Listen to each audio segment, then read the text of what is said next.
के 9 बजे के बुलेटिन में आपको कहेंगे खुशामदीद। मैं हूं सादिया सामसे। मैं हूं आपके साथ रमशा साजिद। हेडलाइंस आप जान चुके हैं। बुलेटिन का आगाज करेंगे आम खबर से। बानी पीटीआई ने हुकूमत के साथ मुज़ाकरात खत्म करने का ऐलान कर दिया है। कमीशन का ऐलान ना होने की सूरत में मुज़ाकरात आगे नहीं बढ़ सकते। बैरिस्टर गौर कहते हैं कि 3 जजेस पर मुश्तमिल कमीशन बनने पर मुज़ाकरात किए जा सकते हैं। उन्होंने कहा कि अब तक हुकूमत ने 9 मई और 26 नवंबर पर जुडिशल कमीशन तश्कील नहीं दिया, इसलिए मुज़ाकरात ख़त्म करने का ऐलान कर रहे हैं। आज तक हमने हुकूमत को उससे पहले टाइम दे दिया था, 7 दिन का हमने टाइम दे दिया था कि अगर कमीशन का ऐलान इसी दौरान नहीं होता तो हमारे मजीद राउंड्स मुज़ाकरात के नहीं चलेंगे। हुकूमत ऐलान नहीं करती और अभी तक ऐलान नहीं किया। हमारी तो बड़ी ख्वाहिश थी कि मुज़ाकरात हो और मुज़ाकरात आगे चले, लेकिन शायद सियासी इख्तिलाफात की जो ठंडक है वो इतनी ज़्यादा है जिससे बर्फ़ पिघल नहीं रही। और अफसोस की बात है हुकूमत की तरफ से आज तक कोई अनाउंसमेंट नहीं हुआ। इसके बाद हमारी कोई मुज़ाकरात नहीं होगी। अगर आज कोई सी भी वक्त में हुकूमत ने अनाउंस नहीं किया कि हमारा कमीशन बनते जा रहा है, कमीशन का ऐलान न होने की सूरत में आज से हमारे मुज़ाकरात कॉल ऑफ है। हुकूमती कमेटी के रुकन इरफान सिद्दीकी ने तहरीक इंसाफ के मुज़ाकरात से इनकार पर अफसोस का इज़हार कर दिया। कहा कि मुज़ाकरात ख़त्म करने का ऐलान अफसोसनाक है। हमसे 7 दिन में जुडिशल कमीशन का मुतालबा किया और ख़ुद तहरीरी मुतालबात देने में 42 दिन लगाए। ये सिर्फ 5 दिन मज़ीद इंतज़ार नहीं कर सकते। मुज़ाकरात के दरवाजे से दूर जाकर वापस लौट कर आना बहुत मुश्किल है। आज जो उन्होंने कहा है वो मेरे लिए बड़ा अफसोसनाक है। उस दिन का एलामिया मौजूद है जिसमें हमने ये वाज़ेह तौर पे लिखा था और इस पर खासी बहस हुई थी। हुकूमती कमेटी 7 वर्किंग दिनों के अंदर अपोजिशन के मुतालबात पर अपना बाज़ाब्ता तहरीरी मौक़िफ़ देगी। वो 7 वर्किंग डेज़ जो हैं वो पूरे होते हैं 28 तारीख को। वो जिस बेताबी से आए थे उसी बेताबी से जा रहे हैं वापस। हम उन्हें कहते हैं कि अभी ना जाएं, कुछ दिन ठहर जाएं कि वो जिस मुज़ाकराती अमल के लिए बड़े बेताब थे उसको भी भाड़ में झोंकने के लिए तैयार हैं। सिर्फ 5 दिन मज़ीद इंतज़ार नहीं कर सकते। मुझे इसकी लॉजिक समझ नहीं आई। हमारी अपील होगी कि वो इस पर ज़रूर गौर करें और इस अमल को न छोड़ें। एक तहरीर दे दें कि जनाब आपने ये हमारे एतराज़ हैं, आपने हमारी बात नहीं मानी, हम मुज़ाकरात ख़त्म कर रहे हैं। एक तहरीर और दे दें जिस तरह पहले तहरीर दी हुई है। सेनेटर इरफान सिद्दीकी क्या कहते हैं? ये तो आपने जाना पहले ही कह दिया था कि ये मुज़ाकरात नहीं मुज़ाकरात है, ये ख़त्म होने ही थे। सेनेटर फैसल वावडा ने कहा कि पीटीआई और हुकूमत का हदफ एक ही था। दोनों चाहते थे बानी पीटीआई जेल में रहें। पीटीआई को ट्रंप कार्ड का इंतजार था, अब ये प्ले कार्ड लेकर घूमते रहेंगे। मुज़ाकरात भी खत्म हो गया उसके मुताबिक जो मैंने आपको बताया था, और आगे ये आखिर में जाके जगज़ाई करने के लिए पाकिस्तान के लिए कोई बैरून मुल्क कोई लेटर भी लिख देंगे ड्रामेबाजी करने के लिए। लेकिन आज के दौर पे दोनों का हदफ पूरा हो गया। दोनों पीटीआई और गवर्नमेंट चाहते थे वो जेल में रहे, वो जेल में हैं और ये हुकूमत की ज़मानती हैं। हुकूमत इस तरह चलती रहेगी। ये उनके साथ ड्रामे करके, प्ले कार्ड करके, समझौते करके, मज़े लेकर, इक़्तिदार के भी, दौलत के भी, फैसिलिटेशंस के भी, और ये इस तरह गवर्नमेंट चलाते रहेंगे कि इमरान खान साहब अंदर हैं, ये बाहर मज़े लेते रहें। और वही एग्जैक्टली हो रहा है। ट्रम्प कार्ड की भी हवा निकल गई जो मैंने आपसे कहा था और तारीखें दी थी उसके बिल्कुल मुताबिक। ट्रम्प कार्ड का इंतजार था, प्ले कार्ड ले के फिरते रहेंगे। ये मुज़ाकरात वालों को खुद भी पता था कि इसका कोई नतीजा नहीं निकल रहा। ये किस चीज़ का जुडिशल कमीशन बनाना चाहते हैं? जिनको सज़ा हुई उन्होंने एतराफ़ जुर्म किया। वफाकी वज़ीर दिफ़ा ख्वाजा आसिफ का बैरिस्टर गौहर को जवाब कहा कि जब मैं कैद में था मुझे बस एक कंबल दिया गया था। सारी दुनिया में सोशल मीडिया पर पाबंदी है। था कि मुझे कुछ नहीं निकल रहा, साथ से कहता है मैं मुज़ाकरात के ख़िलाफ़ नहीं। जब कोई फ्री कैन जो है सियासी हों या अदरवाइज़ हों वो मुज़ाकरात में लगे रहते हैं तो कहीं ना कहीं जो है ना कोई हल निकल आता है। किस चीज़ का जुडिशल कमीशन बनाना है ये मुझे कोई बताएं। इसके अलावा वो तमाम लोग जिनको सज़ाएँ हुई हैं उन्होंने कन्फेशंस की हैं और कन्फेशंस के बाद कि हमने उस दिन किया है। हमारी पूरी लीडरशिप तहत ये जनवरी के दिनों के अंदर नंगे फर्श पे लोगों को बिठाया जाता और एक कंबल दिया जाता। मेरे साथ ये जनवरी के दिन कौमी असम्बली पीका एक्ट बिल कसरत राय से मंजूर हो गया है और किसी भी हुकूमती इत्तेहादी ने इसकी मुखालफत नहीं की है। ऑपोजिशन बिल पेश किए जाने से कबल ही वॉकआउट कर गई थी। सहाफ़ियों ने भी एहतजाज प्रेस गैलरी से वॉकआउट किया था। आता है जी, वो तो कमेटी ने पास किया ना, तो आप इस पे ऑब्जेक्ट कर। Bill is taken up clause bye there is an amendment in clause 2, आपने अपोज ही नहीं किया। पीका एक्ट तरमीमी बिल कौमी असेंबली से मंजूर, इत्तेहादियों की भरपूर हिमायत, अपोजिशन का वॉकआउट। पीका एक्ट बिल वफाकी वजीर राना तनवीर की जानिब से पेश किया गया। बिल को ऐवान ने कसरत राय से मंजूर कर लिया। All those in favor of it may say aye. All those against it may say no. I think ayes have it. Motion is adopted. Consequently, the bill is passed. हुकूमत की किसी भी इत्तेहादी जमात की जानिब से पीका एक्ट तरमीमी बिल की मुखालफत नहीं की गई। अपोजिशन ने वॉकआउट करके एहतजाज रिकॉर्ड कराया। अपोजिशन अरकान बिल पेश होने से कबल ही ऐवान से चले गए। दूसरी जानिब बिल के खिलाफ सहाफ़ियों ने भी एहतजाज रिकॉर्ड कराया और प्रेस गैलरी से वॉकआउट किया। सहाफ़ियों की जॉइंट एक्शन कमेटी का मौक़िफ़ था कि यह तरमीम सहाफ़ती तंजीमों की मुशावरत के बगैर की गई।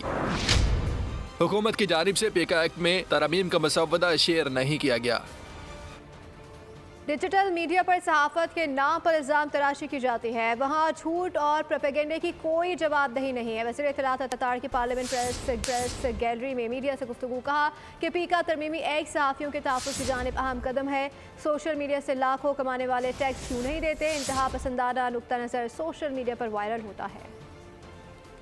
ये सिर्फ डिजिटल मीडिया पे जो फ्रीलांस से काम चल रहा है, बगैर एडिटोरियल कंट्रोल के, बगैर किसी रूल रेगुलेशन के, बगैर कोड ऑफ कॉन्डक्ट के, जहां पे जो जिसका दिल करता है उस पर खबर लगा देता है। इलेक्ट्रॉनिक मीडिया के रूल्स एंड रेगुलेशंस मौजूद हैं। इसमें कहां लिखा है कि वर्किंग जर्नलिस्ट के खिलाफ लॉ बनाए? इसमें कहां लिखा है कि इलेक्ट्रॉनिक मीडिया पे मजीद सख्ती होगी? इसमें कहां लिखा है कि प्रिंट मीडिया पर मजीद सख्ती होगी? इसके रूल्स बनने हैं। इससे इलेक्ट्रॉनिक मीडिया की स्पेस खुलेगी, इससे मजीद सिस्टम के अंदर बेहतरी आएगी, गवर्नमेंट के रेवेन्यूज बेहतर होंगे।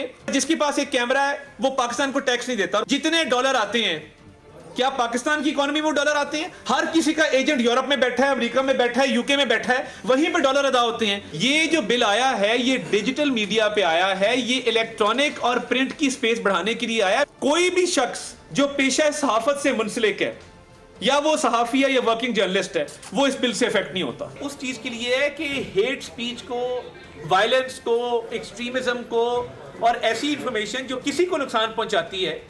पीका एक्ट तरमीमी बिल 2025 कानून बन चुका है और वफाकी वजीर राना तनवीर की जानिब से पेश बिल को ऐवान ज़ेरी ने कसरत राय से मंजूर किया है। झूठी खबर बिल 2025 झूठी खबर फैलाओगे 20 लाख तक जुर्माना दोगे, 3 साल के लिए जेल भी जाओगे। पीका एक्ट ऐवान ज़ेरी से मंजूर हो गया। अब social media protection and regulatory authority कायम की जाएगी।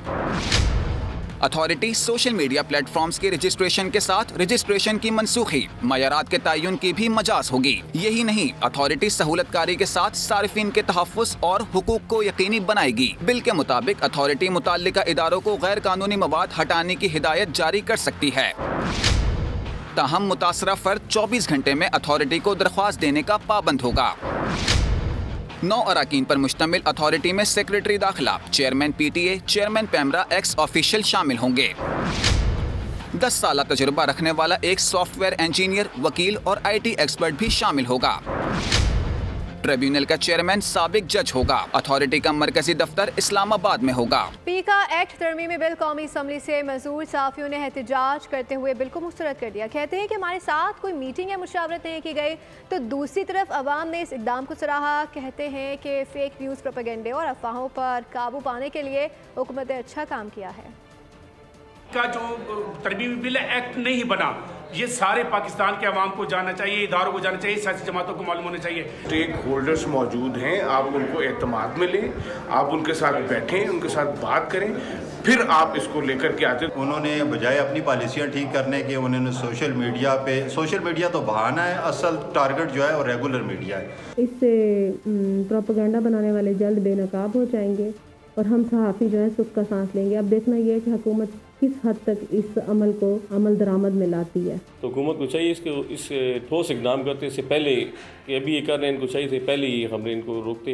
अगर देखा जाए तो ये हमारे मीडिया हाउसेस पे भी एक कदम लगवाना चाह रहे हैं। जो झूठी खबरें फैलाने वाले सोशल मीडिया पे या दीगर अपना प्लेटफॉर्म्स पर जो झूठी खबरें फैलाते हैं, उनके खिलाफ जो कार्रवाइयाँ होनी चाहिए। लेकिन शर्त ये कि खुलूस नीयत से उस मकसद के लिए इस्तेमाल किया जाए जिसके लिए बनाया गया। इससे जो फेक न्यूज़ है, जो दहशत फैलाने वाली न्यूज़ है, जो दूसरी तीसरी जितनी भी खुद साख्ता जिन्होंने बनाया हुआ था, तो उन पे काबू पाने में इस एक्ट के तहत मदद मिलेगी। कोई भी जर्नलिस्ट जो है वो फेक न्यूज़ की तरफ नहीं जाते, और ये सोशल मीडिया जब से आया है, सोशल मीडिया के लोगों से ये चीज़ होती है क्योंकि ये वेरिफिकेशन नहीं करते। इस तरह की चीज़ों की भरपूर हम मुखालफत करते हैं, बल्कि सारी हमारी जो तंजीमें हैं, Pakistan federal union of journalist और कराची यूनियन ऑफ जर्नलिस्ट ने इसको यकसर मुस्तरद कर दिया है। तो फेक न्यूज़ के खिलाफ जो है बिल्कुल कानून बनना चाहिए, उसकी इम्प्लीमेंटेशन फेस पर डिबेट हो सकती है। अभी अचानक इन्होंने ये एकदम अमेंडमेंट की है, इस पे हमारे एतराज़ात हैं और हमें इस पे तहफ़्फ़ुज़ात भी हैं। फेक न्यूज़ कंट्रोल करने में किसी को भी इतराज़ नहीं है, लेकिन जिस तरह का ये कानून लाया गया है ये आइंदा हुक्मरानों को आइंदा गले में पड़ेगा। Welcome back. खबरों के सिलसिले को आगे बढ़ाएंगे। आपको बताएंगे कि वर्ल्ड बैंक पाकिस्तान में $20 अरब खर्च करेगा। प्रोग्राम 10 साल के लिए होगा। पाकिस्तान में World Bank country partnership framework program की तकरीब से वज़ीर आज़म शहबाज शरीफ का खिताब। कहा कि इस फ्रेमवर्क से पाकिस्तान के IT शोबे में तरक्की होगी। उन्होंने कहा कि आज जो इस्लाहात हो रही हैं बहुत पहले हो जानी चाहिए थी। आज एक तारीखी दिन है। इस प्रोग्राम से पाकिस्तान को बड़ा फ़ायदा हासिल होगा। Promoting digitalization all over the country and of course IT-led initiatives. This new ticket item of $20 billion, I think the time for this event will pass, but that list will not finish. Today is a great day in Pakistan's history in terms of our very strong relation with the World Bank. Switzerland के शहर डवॉस में world economic forum का सालाना इजलास और Pathfinders group की जानिब से वफाकी वज़ीर ख़जाना मोहम्मद औरंगज़ेब के एजाज़ में तकरीब का इनेकाद हुआ। मोहम्मद औरंगज़ेब ने पाकिस्तान का माशी मंजरनामा पेश किया। आलमी शराकतदारों को पाकिस्तान में सरमायाकारी की दावत दी। मज़ीद जानेंगे इमरान मुज़म्मिल की रिपोर्ट में। इक्तिसादी चैलेंजेस से निमटने माशी ताउन बढ़ाने के लिए डेवोस में आलमी बैठक। वर्ल्ड इकनॉमिक फोरम का 55वां सालाना इजलास। पाथफाइंडर ग्रुप की जानिब से वज़ीर ख़जाना मोहम्मद औरंगज़ेब के एजाज़ में तकरीब सजाई गई। मोहम्मद औरंगज़ेब ने पाकिस्तानी मईशत, IMF प्रोग्राम, महंगाई के असरात को कम करने के लिए उठाए गए इक़दामात पर रोशनी डाली। जब भी एडमिनिस्ट्रेशन जब चेंज होती है तो उसमें पॉलिसी फ्रेमवर्क के अलावा पॉलिसी कंटिन्यूटी होनी चाहिए। That's where the charter of economy comes in. That is not going to come through legislation.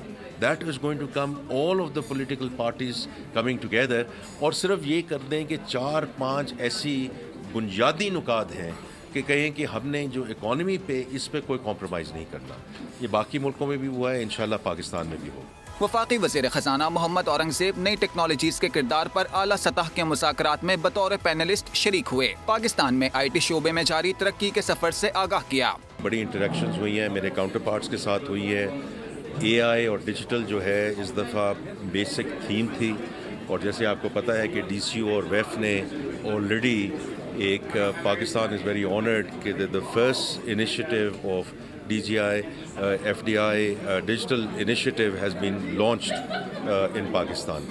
तो अब इसको हमने इम्प्लीमेंटेशन और एग्जीक्यूशन की तरफ लेकर जाना है।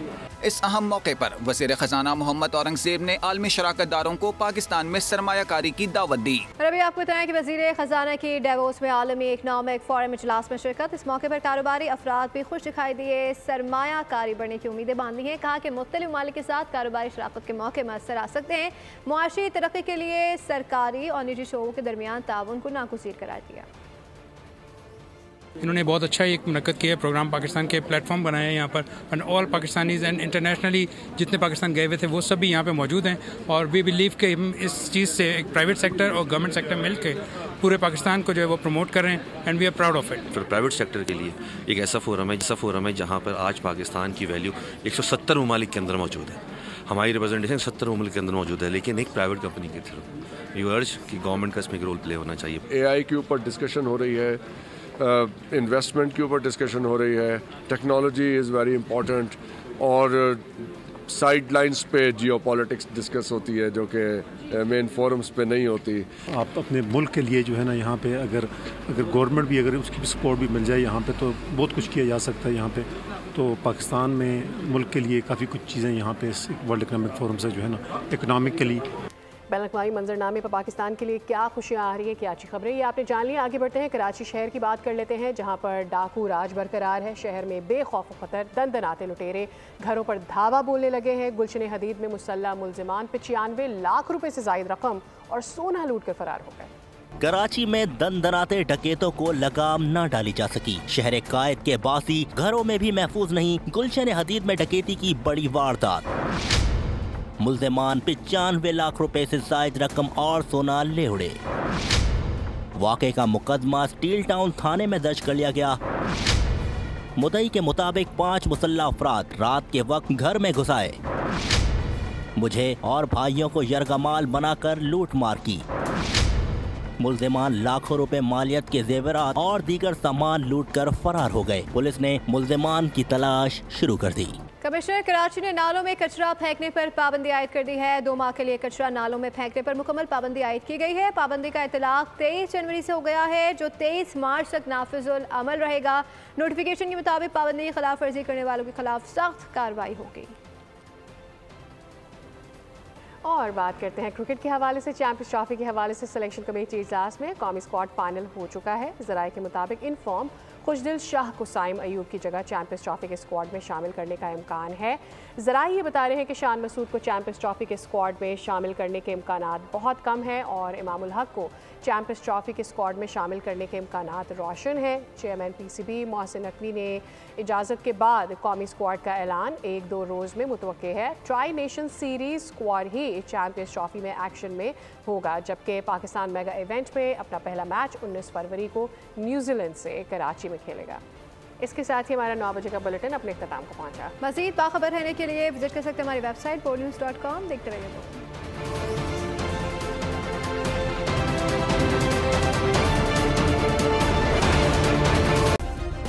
सब्सक्राइब करें और बेल दबाएं ताकि कोई खबर रह न जाए।